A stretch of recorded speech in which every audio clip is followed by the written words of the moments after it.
Hello friends, welcome to my mini kitchen. আজ আমি আপনাদেরকে চিকেনের লাল ঝোল করে দেখাবো।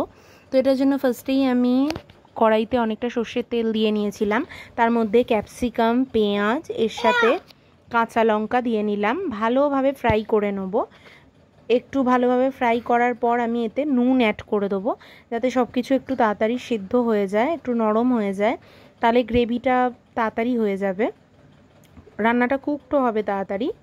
এরপর আমি অ্যাড করলাম এখানে হলুদ গুঁড়ো, তার সাথে আমি দিয়ে দেব সামান্য গোলমরিচের গুঁড়ো আর সামান্য পরিমাণে গরম মশলা। তো আমার এখানে দেখানো হয়নি, তো আমি এই দুটোকেও অ্যাড করেছিলাম।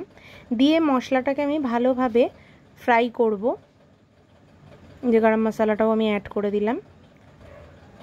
এরপর আমি ভালোভাবে মশলাটাকে ফ্রাই করে নেব। মশলাটা থেকে একটু তেল ছেড়ে আসলে তখন আমি এটার মধ্যে আদা, রসুন, পেঁয়াজ, তার সাথে গোটা ধনে, গোটা জিরে, ছোট এলাচ, লবঙ্গ সমস্ত কিছুর একটা পেস্ট বানিয়েছিলাম, সেটাও আমি এখানে অ্যাড করে দিলাম।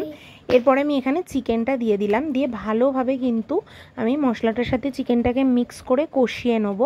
এর সাথে আমি আলুও কেটে রেখেছিলাম, চিকেন যেরকম সাইজের ঠিক সেম পরিমাণে কিন্তু আমি আলুটাও কেটে নিয়েছিলাম। যেহেতু আমাদের বাড়িতে আলুটা সবাই চায়, চিকেনের সাথে কিন্তু আলুটা খুবই ভালোবাসে বাড়িতে সবাই, তাই দিয়ে নিলাম। এর সাথে আমি ভাজা মশলাটা দিয়ে দিলাম। ভাজা মশলাটা দেওয়ার আগে আমি সামান্য জল অ্যাড করে দিয়েছিলাম। এবার ভালোভাবে ফুটিয়ে নিলে কিন্তু আমাদের রান্নাটা কমপ্লিট হয়ে যাবে। আমি খানিকটা ধনেপাতা অ্যাড করে দিলাম এটার মধ্যে,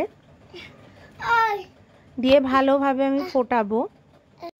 এটা ভাত বা রুটি বা পরোটার সাথে কিন্তু খুবই ভালো লাগে।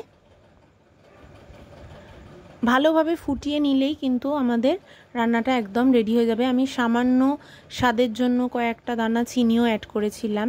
Thanks for watching. অতি অবশ্যই একবার ট্রাই করবেন। Thank you.